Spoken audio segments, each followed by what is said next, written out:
Welcome to the Maxwell Leadership Podcast. Our podcast is committed to adding value to leaders who multiply value to others. I'm Mark Cole, and I can't wait for you today to listen to what John Maxwell is sharing. John's going to talk about failure and specifically how to get a return on failure. Failure is a normal part of life. But the determination and the inspiration to get a return on your failure is a skill that you must embrace if you want to make it to the top. It was Henry Ford who said, failure is simply the opportunity to begin again, but this time more intelligently. I think he was successful. I think Henry Ford would say, and he has said, I failed more than I succeeded. There were more things that didn't work that I tried again, and from that lesson was finding the automobile that has worked, hasn't it? So if you want to make it to the top, if you want to get more out of your failure, John's going to talk to you in this episode. John asked the question, what would you attempt if you knew you would get a positive return on the failures you encounter? So as John asked this question at the beginning of his lesson, I'm going to challenge you throughout the lesson to begin to notate what it is that you would do if you knew you would get a positive return. After the lesson today, I'm going to be joined by Traci Morrow, our co-host, and we'll offer you some practical advice, some insight that'll help you apply this lesson to your life and leadership. If you'd like to download the free bonus resource, which, by the way, still, as I said a few weeks ago, we have started now allowing you to have application questions, insight questions, questions that will draw helpful things out of this lesson as a part of our bonus resource. So go check it out. It will help you. If you would like to watch this podcast episode on YouTube, you can get the bonus resource. You can watch it on YouTube by going to maxwellpodcast.com/return on failure. Now, grab a pen, grab a paper. Let's go learn how to fail well with John Maxwell.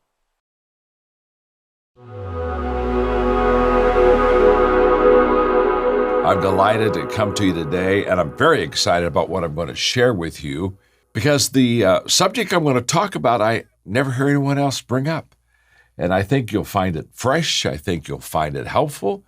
I want to talk to you about how do you receive a return on failure.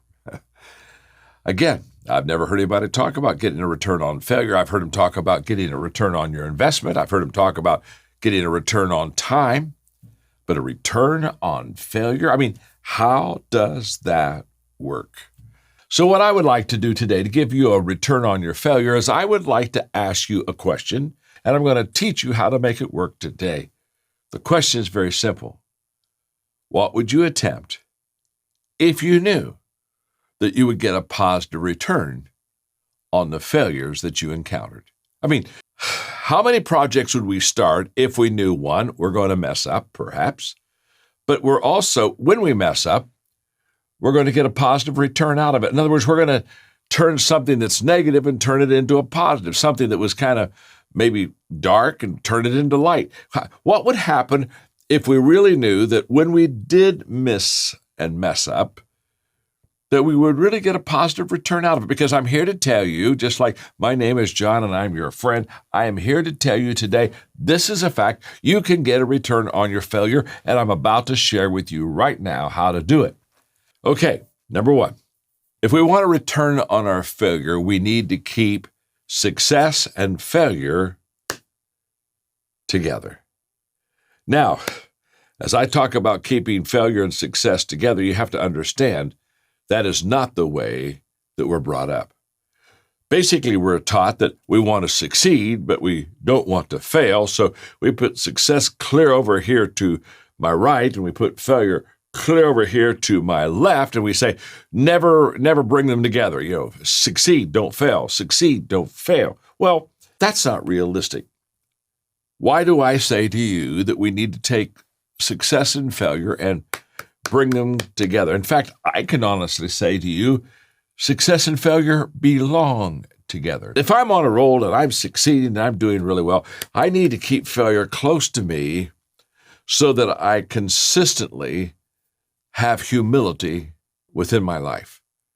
Because when I have failure with success, it helps me to be realistic, it helps me to become humble, and humility is essential because humility helps me to be teachable. And if you're teachable, you're always learning, you're always growing. The moment I'm not teachable, I'm not going to grow and learn. And that's why failure needs to accompany success. It helps me to get to a level of humility, which is the most important quality that a leader can ever possess in their life. But let's say I'm in a failure spin. I'm just not doing very well, and I'm having a lot more losses than wins, that's for sure. Well, in my failure, I need to keep success right by it. And why is that? Obviously, when I'm not doing very well, if I keep my success close to me, and I remember and have hope in my life, that success close to my failure will help me to have resilience.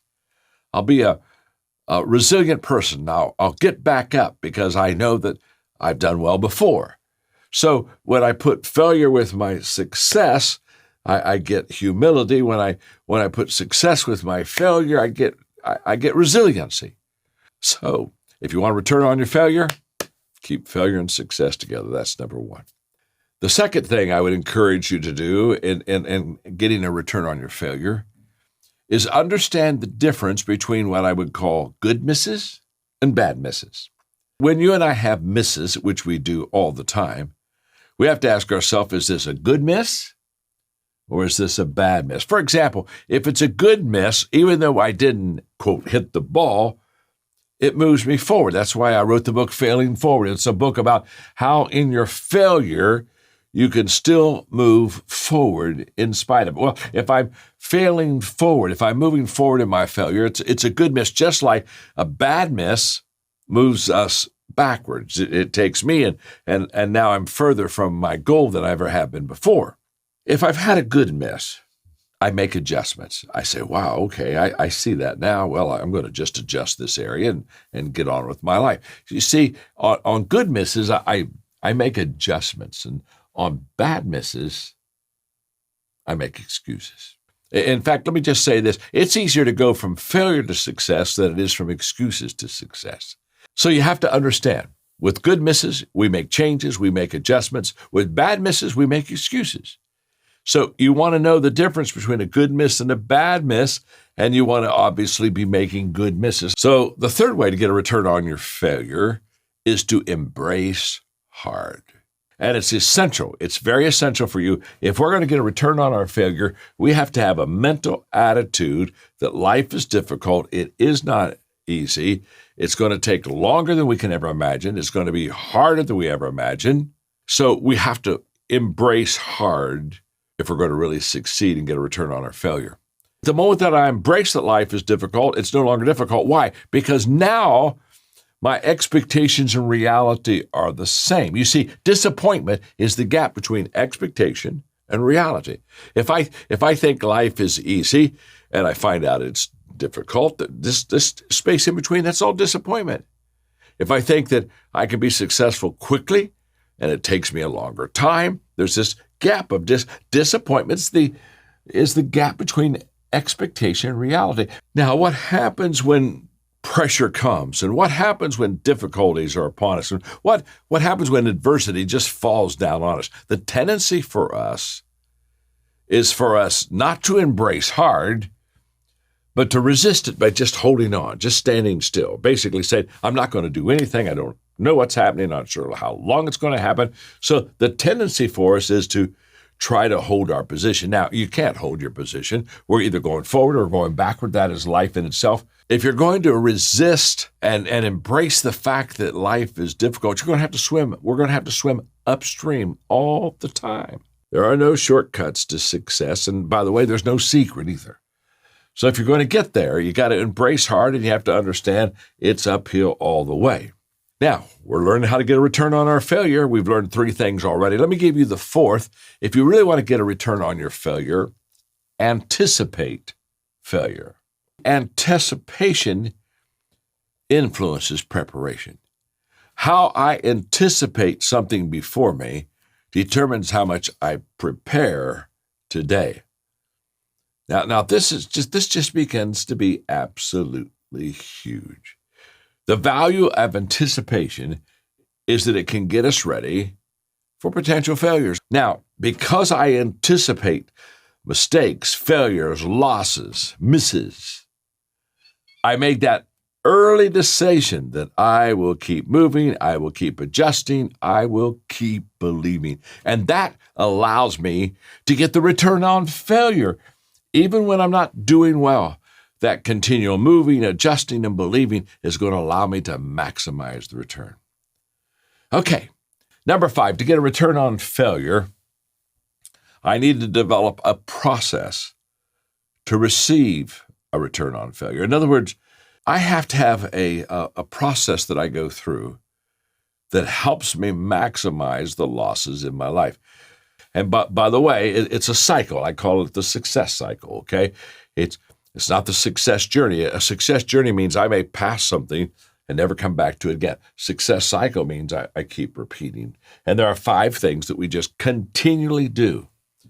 And this is the key. This is the key to help us get a return on failure. So let me give them to you quickly. First of all, we test. We just test a lot. We try new things all the time. And why do we do that? We're trying to find not only an answer, but we're trying to find a better answer. You see, I believe there's always an answer. And when I find that answer, I believe there's a better answer. We test, we continually pioneer, we continually get out on the edge. The second part of the cycle of success is that we have failures. We have losses. In fact, the more that you test, the more that you'll lose. I mean, that's just, if you test 100 times, you'll maybe, have 50 losses. If you test only 10 times, you may only have 5 losses. So the more that you test, the more you have failure. That's just the way. So we test and we fail. The third part of the cycle is that we learn. And the fruit of failure is learning. So when people talk to me and they say, well, I've really not done very well and I've kind of failed, I've come up short, I listen to them, try to listen to them with great empathy. But when they're done, I just have one question to ask you. If you failed a lot, if you had a lot of misses, what did you learn? Because that is the fruit of failure. The result of learning is improving. We get better. And why do we get better? We get better because we found a better way. We found another way. So we test, and with a lot of testing comes some failing. And with all failing, if we have the right attitude, comes learning. And the goal and the purpose of learning is to improve our life, okay? So if I do it well, then what happens, very simply, is that I keep growing in this experience. I test, I fail, I learn, I improve. And at the improvement part of this cycle of success, once we've improved, we go to the 5th step, which is re-enter. We don't re-enter until we improve, okay? But the moment we improve, we're back in that game again. And by the way, we're testing, failing, learning, improving, re-entering, and we keep going. This cycle of success done correctly allows us to get a huge return on our failures, on our losses, on our misses. So I want you to develop, like I shared with you, a process to get a return on your failure. I want you to anticipate failure so that you're prepared for it and have answers before the failure ever comes. I want you to literally embrace hard. Just embrace it. I want you to be sure to understand there's a difference between good misses and bad misses, and I want you to keep failure and success. Keep them together. Trust me. They belong together. Every person that's been successful has had a lot of failure. And every person that's had a lot of failures, if they kept their success with them, they got out of that ditch. Hey everybody, Ryan Leake here, and I've got some exciting news for you. Day to Grow is just a few weeks away, and it's happening on March 19th in Orlando, Florida, and I cannot wait to see you there. I'll be talking about my new book, How to Work with Complicated People. And let me tell you, this message has the power to change the way you lead and live. And it's not just me. John C. Maxwell is going to be in the building, Tim Tebow, Stephanie Chung, Jesse Itzler, and an amazing lineup of speakers will all be there pouring into you. But here's the thing, seats are filling up fast, so if you haven't registered yet, now is the time. Don't wait. Make the decision today to invest in your personal growth. I'll see you, my friend, in Orlando, Florida on March 19th. Let's grow together. Hey, welcome back, everyone. I am sitting here with this lesson in front of me and just realizing how incredible it's been to learn leadership, to learn business with a leader like you just heard. John truly has taken, I can remember some people ask me often, or I get asked the same question often, what's your greatest failure? What's the biggest thing that you've done? And for me, it was a book launch that John had called on the book Intentional Living. And we had built this technology platform. We were going to really drive a 30-day behavior challenge to people to intentionally live out positivity in their life. And by the time that had failed, and it did, to the tune of $1.6 million, I realized Ouch. that you could never let technology drive a vision. Technology exists to serve the vision, not drive the vision. And I had allowed technologists in our world to begin to tell us what the vision of the book would be if we would do what they said. And I lost it. I lost 1.6 million. You know what John's take was? Hey, did you learn something? Yes, sir. What'd you learn? I told him what I learned. He went, boy, I'd pay $1.6 million for you to have that lesson again. Let's go. Let's make it different. Wow. I live in an environment, Traci, that really has lived this out, and I've learned business by living in that environment. So I'm extremely grateful. Glad to be talking with you about this today. I'm glad to be talking with you. What a gracious response. And I feel like there are a lot of parents who are listening today who probably had, well, I know there's leaders of all businesses, sizes and shapes and forms, but I know there are parents who heard that and kind of cringed a little inwardly because you had a teenager that just had a fender bender last night or this morning and came to you and you flew off the handle. And give yourself grace if you flew off the handle. You can go back and have another response and say, hey, I'm sorry, I learned something today, and I'd pay that money for, what did you learn in that fender bender? Well, here's what's funny. It's so funny you use that as an analogy. Recently, a couple of months ago, Macy, my daughter, was home for a month. And on her way back down, driving to the University of Florida, where she has chosen to break my University of Georgia heart, she got a speeding ticket. And so she called her mom first, and she said, Mom, I'm so sorry. The police is behind me. I don't know what I'm going to do, and all this kind of stuff. And so she said, well, you need to call your dad. And she said, is Dad going to be mad at me? And so she called me, and she was telling me the story. I started laughing. And she said, why are you laughing? I said, because I remember the first ticket I got. And I said, by the way, it wasn't my last ticket. And I said, the question for you is what did you learn here? And she says, well, Dad, I learned that I needed to pay attention. She said that she needed to watch Waze a little bit more because it lets you know where police are. And she was giving me all these things that was beating the system. And I was like, okay, hold up. What else did you learn here? Because she had learned quickly, I'm going to be smarter at how I speed next time, not how I'm going to deal with this. And she said, well, she says, you know what? That police officer told me about a young teenager's wreck that he worked not too long ago. And she learned that, she said, at first I was frustrated that he got me because I was only going X over the speed limit and I didn't think I deserved it and all this kind of stuff. And she said, then I learned that he really just wants to save my life. I said, that is a good perspective. Don't be mad at the police officer. I said, what else did you learn? She says, I'm sitting here trying to figure out how I'm going to pay for this ticket out of the limited budget I have as a college student. And I said, that's a good lesson too. Figure that one out. So yes, to your point, let them learn the lesson even in the bad moments, right? Yes. Oh, that was a bonus right there. That was a bonus. Definitely. John teaches us even outside of the lesson, even beyond that.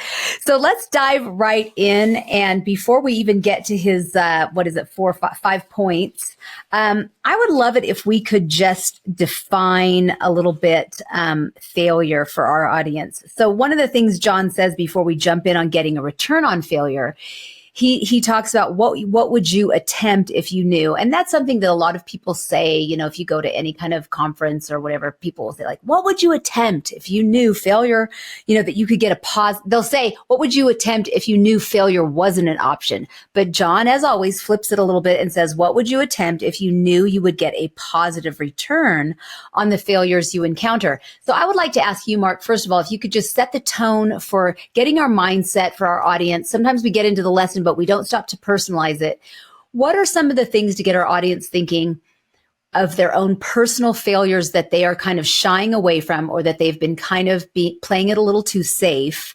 What are some of the things that people have described for you that are the failures that they have been sort of playing it too safe, or that they're a little bit afraid of, or that they define as a failure that they just won't risk it, or they just won't go for it? And I'll give you a couple examples. Like maybe it's just starting a new business, or maybe they're in a career path that they don't like and they are too afraid to try again because either they feel they're too old, or they put too much money into their college degree and they don't want to have to backtrack and start again. But what would you say are some failures that people are afraid of? So when you first started right there and you said, maybe we need to start with a common description or a common definition of failure. And I think failure, I think we complicate failure. I think we emotionalize failure. I think failure, just at its simplest, is unmet expectation. I think failure is unmet expectation. I failed you. We have a big failure in areas that matter a lot to us. We have a small failure in areas that don't matter as much. We have a big failure in that we missed the mark by a long shot. We have a small failure in that we barely missed the mark. But I think that failure, maybe at its most simplistic definition, is unmet expectation. So let's go through and talk about what are some of the things, because then you layered in, and I love that question. You layered in, what are some of the things that stop people from trying, and what is it, some things that create this fear of failure that stops people from even starting in the first place? One is I really do think, much like Henry Ford says, failure for him was just a chance to begin again.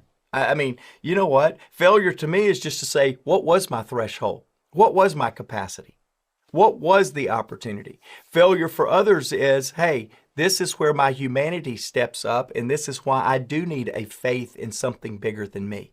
I have often allowed failure of others in the area of character or in the area of morals. I've allowed that to just completely wreck me until I realized that's the whole reason that my particular faith has a Messiah, a Savior, to cover that, is because that is human. That is expected. In fact, again, in my religion, to over spiritualize this perhaps for one moment, those of you that are not a people of faith, give me 1 second and I'll get off of this. But God was so moved with failure that he gave his only son, in my particular religion, to cover that. In other words, failure was expected by God. Failure caused the entire ecosystem of my faith to become applicable. And we often get so paralyzed with fear rather than trying things and realizing. John has a great statement, Traci. I love how he's been saying this lately. He says, I would rather try and fail than to never try at all. I would rather go down a dead end street than to not try that street out. What John's really saying when he's really articulating this well lately is, I'm okay with failure. I'm just not okay with not knowing. The lack of effort is more challenging to me than the certainty of failure. And John gets fearful that he's not trying something that he should be putting an effort in, rather than fearful of, am I going to fail at it? I think if every one of us could realize that failure is such a friend to us because we have maybe eradicated one option. Now we have less options to try. Maybe we can see failure as a friend because it tells us what not to do next time. In other words, it educates us. Or maybe we can see failure as a chance to learn a lesson. It awakens the student in us. And then others, like the example that I started with at the very beginning, says, hey, I've got 50 more books inside of me after this book. Thank God we tried that on that one, because the next one's going to be more important, so we won't have to make that mistake again. We look at it as, okay, been there, done that, won't make it again.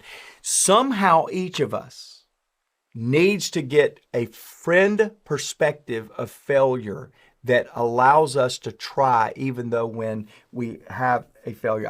I put this in my notes. It's for later down, but I don't know if we'll get to it. I think more of us should plan to fail.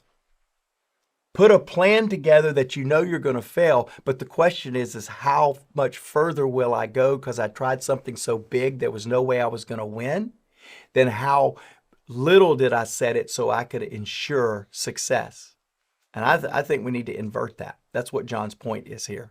Yeah, I love that. Okay, so that's a good baseline of description and understanding failure so that people are really getting inside. I'm certain that everybody is now thinking of something very personal. And that's always good when you take a lesson and you personalize it rather than just keep it in a kind of a petri dish. So he talks about keeping success and failure together. I think he does a great job describing that and really bringing it understanding that success and failure, you can even hear in the recording him clapping his hands together. I love how basketball great Michael Jordan talks about, I failed over and over and over and over again, and that is why I succeeded. I love that quote from him. And then in number 2, he jumps right into understanding the difference between good misses and bad misses. And I would love for you to chat a little bit about this, understanding the difference. Like maybe a good miss would be you tried it and it didn't work and you're extracting the lesson. Number 2, maybe it was reckless. It was selfish. It was, you were bullheaded. You didn't listen to wise counsel. Can you talk about how you might help a person who this is a new concept for them, how you might help them understand on the front end, maybe a few questions to ask or what the process is on the front end to know the difference between a good miss and a bad miss? Well, I want to I underscored in my notes, and all of you that are using the bonus resource with our incredible application questions, I want to challenge you to print that out. And because I underscored, if I'm moving forward in my failure, it's a good miss. In other words, if I feel the failure, I sense the failure, I have unmet expectations, am I moving forward or am I retracting back? People that look at failure and go, I'm never going to try that again, I get very concerned. I get very, very concerned because are you just shutting down something before it's time? Are you not recognizing that failure is a part of it? All the greats, you talk about Michael Jordan, Henry Ford, John Maxwell, they all talk about they had to fail a lot of times before they got good. Are you moving forward? Are you moving backward? The other thing that I underscored is on good misses, I make adjustments. In bad misses, I make excuses. So the question is, when you are missing something, you have unmet expectations, are you excusing it? Are you finding all the reasons? Are you making adjustments? I talked with a lot of leaders during COVID. That started 5 years ago. I talked with a lot of leaders, and I heard a lot of leaders say, hey, we're missing our numbers because of COVID. And that was their sentence. And I heard other leaders say, hey, we're missing our numbers because of COVID, but let me tell you what we have adjusted with. We were certainly that way. John couldn't get on the road. John couldn't help people. We started doing free conferences on webinars. We had not done webinars before then. We had not done streaming that well before then because John was so magical on stage. And in 6 weeks' time, we impacted more people than we had the entire 2 years the year before. Now, that still didn't pay the bills because we didn't find a financial model at the beginning. But what it did do is to make our core of impacting others still happen. So we didn't excuse it. We adjusted to it. My greatest question to you is when you start something that there is a high probability that you fail, will you make a commitment to yourself that you're going to move forward after the failure and not retreat back? If it doesn't work this time, are you going to try it again? So go ahead and I'm going to shoot again. I'm going to go for it again. I'm going after it again mindset. Hey, when it doesn't work, guess what? I'll still be back here again. And then the other thing that I would really challenge you on the front end is to anticipate the failure and start making adjustments before you even try.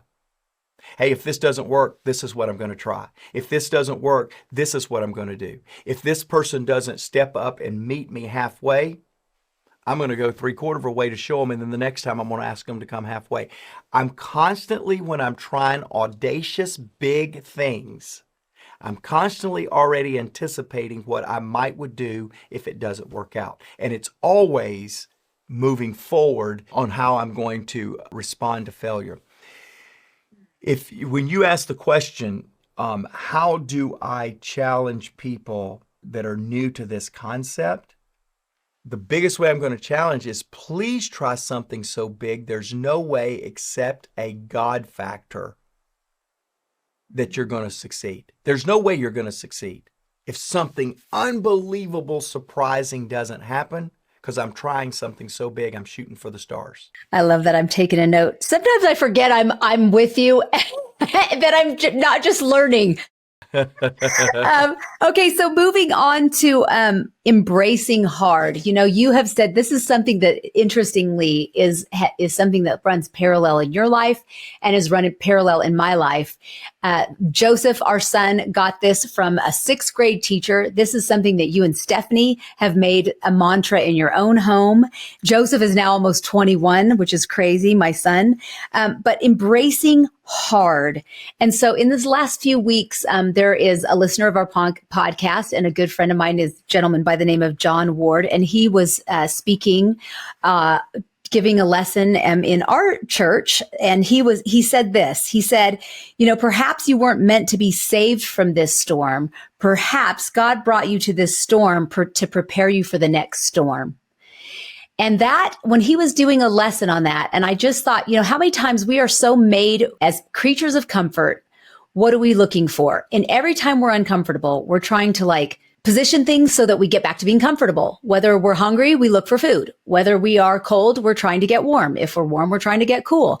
If we're out of sync with somebody at work, we're trying to get things back so we could be moving comfortable again.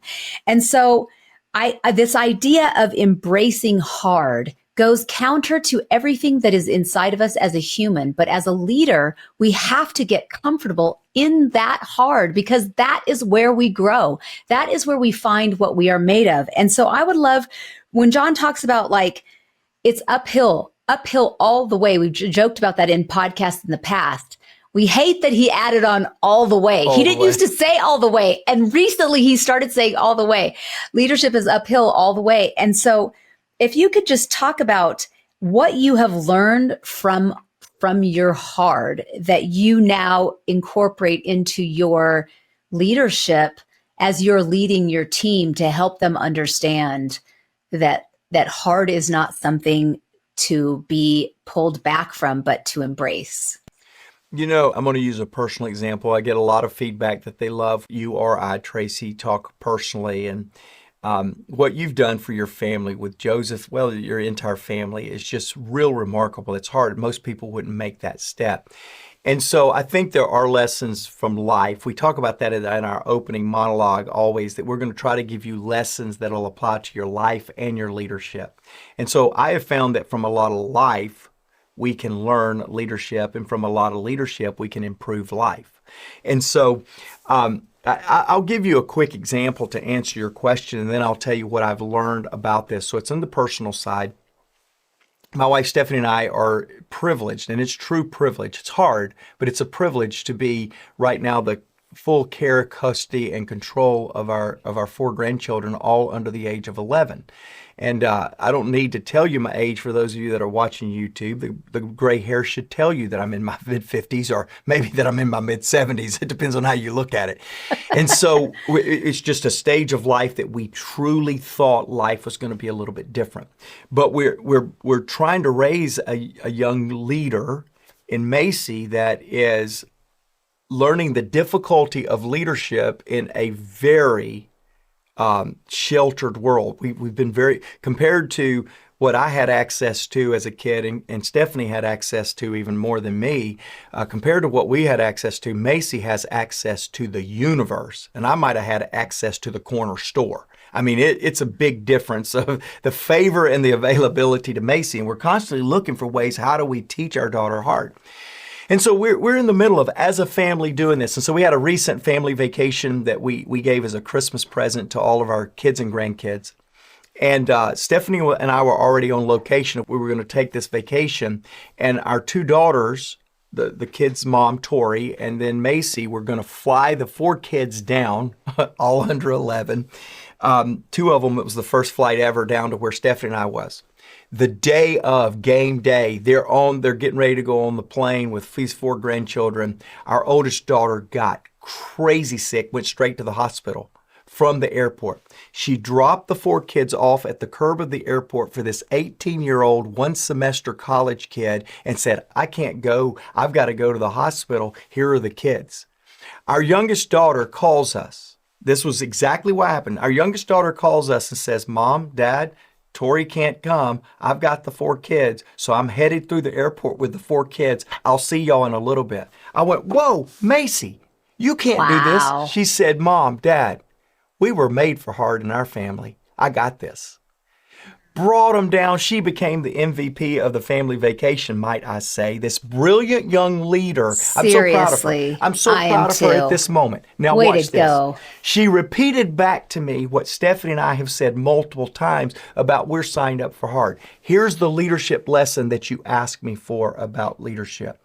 When you face failure head on, when you try something so big that's so hard, so difficult, and you embrace that hard with attitude that says, we got this, it transfers. Belief transfers.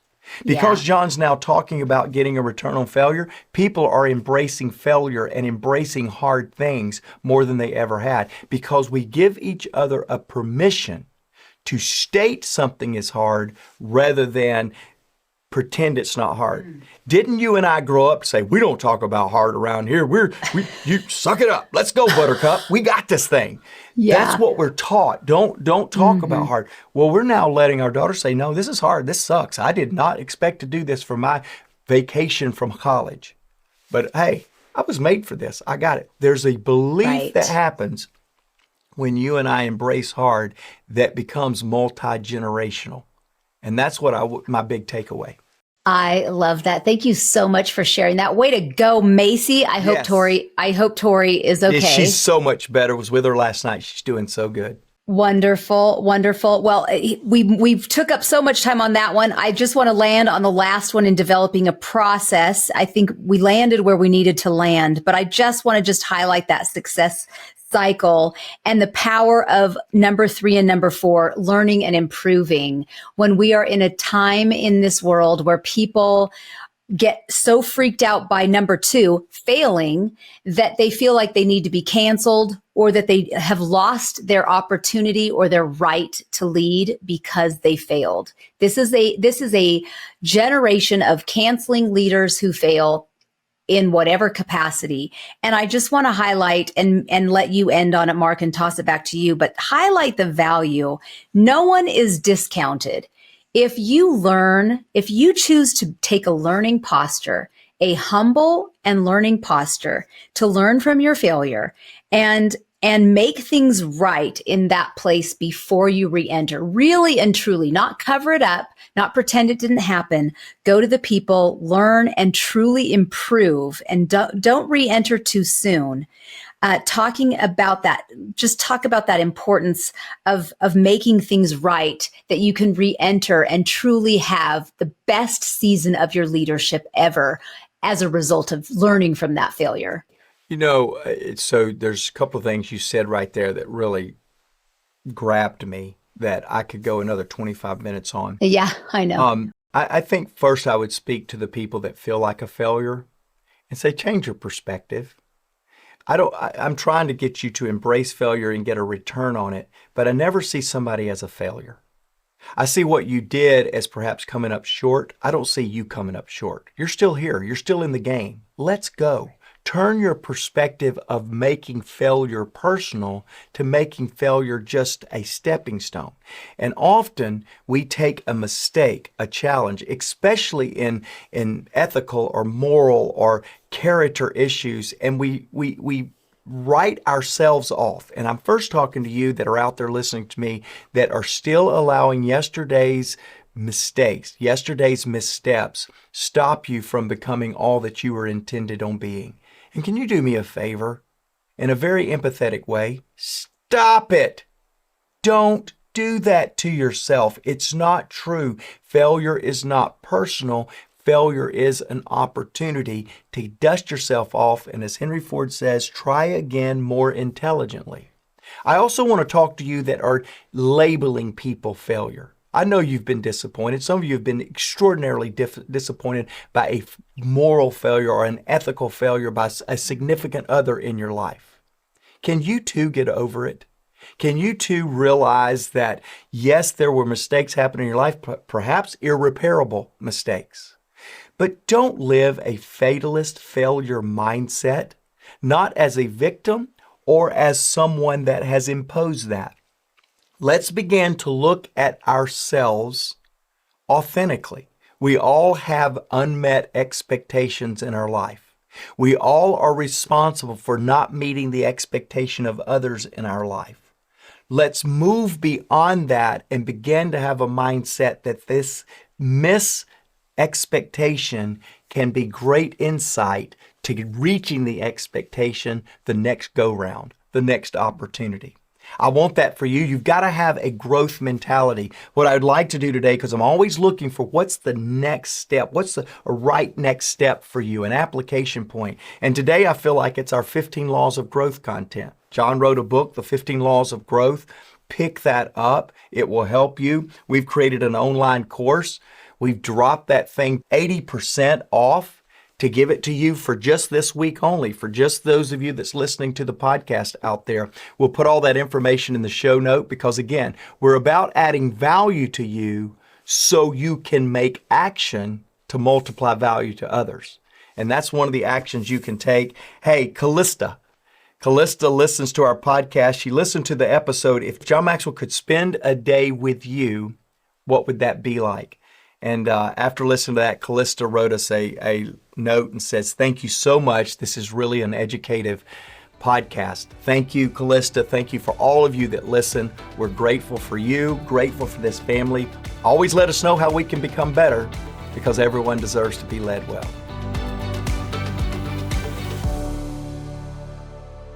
Hey, podcast listeners.